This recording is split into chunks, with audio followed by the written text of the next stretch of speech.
नमस्कार दोस्तों। आज मैं आपके लिए राजा और रानी की शादी की कहानी लेकर आई हूँ।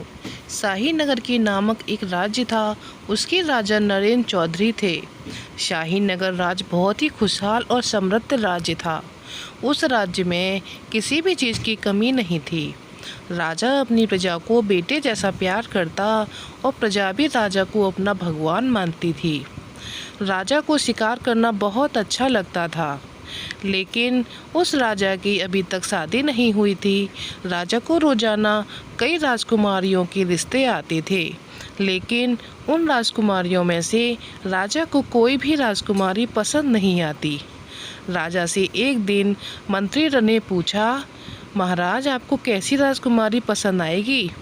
तो राजा बोला, मुझे ऐसी लड़की पसंद है जिसे मेरी दौलत से प्यार न हो, नहीं इस महल में, और वह दिल को साफ होनी चाहिए। प्रजा को अपने बेटे जैसा मानती हो, ऐसी चाहिए। मंत्री थोड़ा मुस्कुराए और बोले, आपको ऐसी लड़की खुद ढूंढनी पड़ेगी, वह भी एक गरीब बनकर। राजा मंत्री के सुझाव से अति प्रसन्न हुए और बोले, ठीक है, मैं कल से ही ऐसी लड़की को ढूंढना चालू करता हूँ। राजा गरीबों के पोशाक का भेष पहनकर निकल पड़े अपनी मंजिल की तलाश में। इस बीच उन्होंने कई लड़कियों से मुलाकात की, लेकिन उन्हें कोई भी लड़की पसंद नहीं आई। हर लड़की के अपने अपने जीवन साथी को लेकर बड़े बड़े ख्वाब थे और यह राजा को पसंद नहीं आता था। एक दिन राजा एक पेड़ के नीचे थक हार के बैठा हुआ था। तभी उस राजा को कुछ सिपाही और एक डोली दिखाई दी। राजा एक सिपाही से पूछ बैठा, इस डोली में कौन है? तो सिपाही बोला, नागाराज की राजकुमारी सीता बैठी हुई है। राजा ने उस सिपाही से पूछा, राजकुमारी कहाँ जा रही हैं? उस सिपाही ने बोला, पास ही में एक मंदिर है, वहाँ माता के दर्शन करने जा हैं। यह बोल के सिपाही चला गया। राजा उस राजकुमारी को देखने के लिए बड़ा ही बेतुल हो रहा था। राजा ने उस राजकुमारी के डोली के पीछे पीछे चलने लगा और वह जब मंदिर आया तो राजकुमारी उस डोली में से उतरी और राजा ने जब राजकुमारी की पहली झलक देखा तो उस राजकुमारी के ऊपर लट्टू हो गया और राजा राजकुमारी को टुकुर टुकुर देखता रह गया। सोचने लगा, राजा की है क्या वह राजकुमारी मेरे मन के मुताबिक है या नहीं? तो राजा ने उसे जाकर कहा, मैं शाही नगर राज्य का राजा हूँ, क्या आप मुझसे शादी करेंगे? लड़की ने ना कहा और वहाँ से चली गई। राजा को यह सुनकर बहुत अच्छा लगा, राजकुमारी को मेरी दौलत और महल से प्यार नहीं। राजा ने फिर उस राजकुमारी का पीछा किया और उसके राज्य जा पहुँचा। अब राजा को उस राजकुमारी के स्वभाव के बारे में जानना था, तो राजा ने वहाँ की प्रजा से उस राजकुमारी के बारे में जानने की कोशिश की। तो वहाँ के लोग बोलने लगे, हमारी राजकुमारी देवी हैं, वह सारी प्रजा को अपने बेटे जैसा प्यार करती हैं, वह हर सुबह शाम गरीबों में धन और अनाज बांटती हैं। राजकुमारी के गुणगान का सुनकर राजा बहुत ही खुश हुए। यह सुनकर राजा अति प्रसन्न हुआ। राजा ने उस राजकुमारी से विवाह करने का निश्चय कर लिया, लेकिन राजकुमारी ने राजा से विवाह करने से मना कर दिया था। तो राजा सोच में डूब गया, अब क्या किया जाए।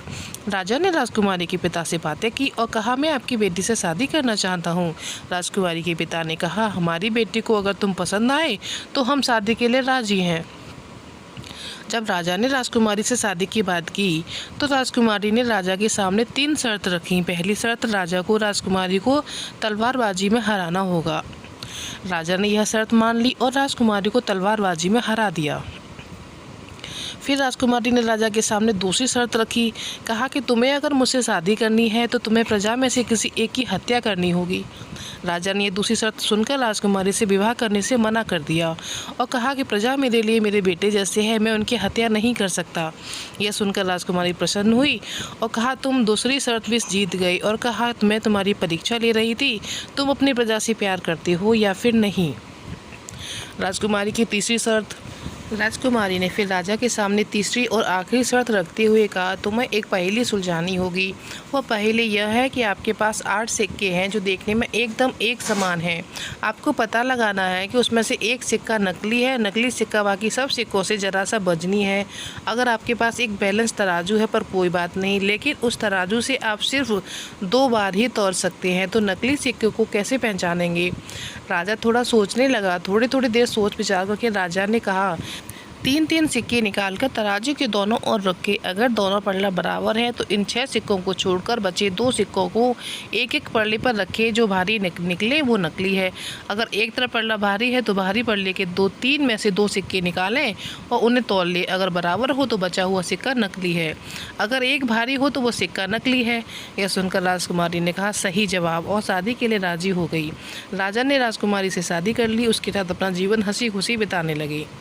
यह राजा रानी की हिंदी कहानी ख़त्म करने से पहले मैं आपसे जानना चाहूँगी कि राजकुमारी को कैसा लड़का चाहिए था। अगर आपको इसका जवाब मालूम है तो आप मुझे कमेंट करके बताइए और यह भी बताना कि आपको हमारी कहानी कैसी लगी। अच्छी लगी हो तो प्लीज़ हमारे चैनल को लाइक से सब्सक्राइब करिएगा। धन्यवाद दोस्तों। मिलेंगे आपको इसी तरीके की राजा रानी की कहानियों में।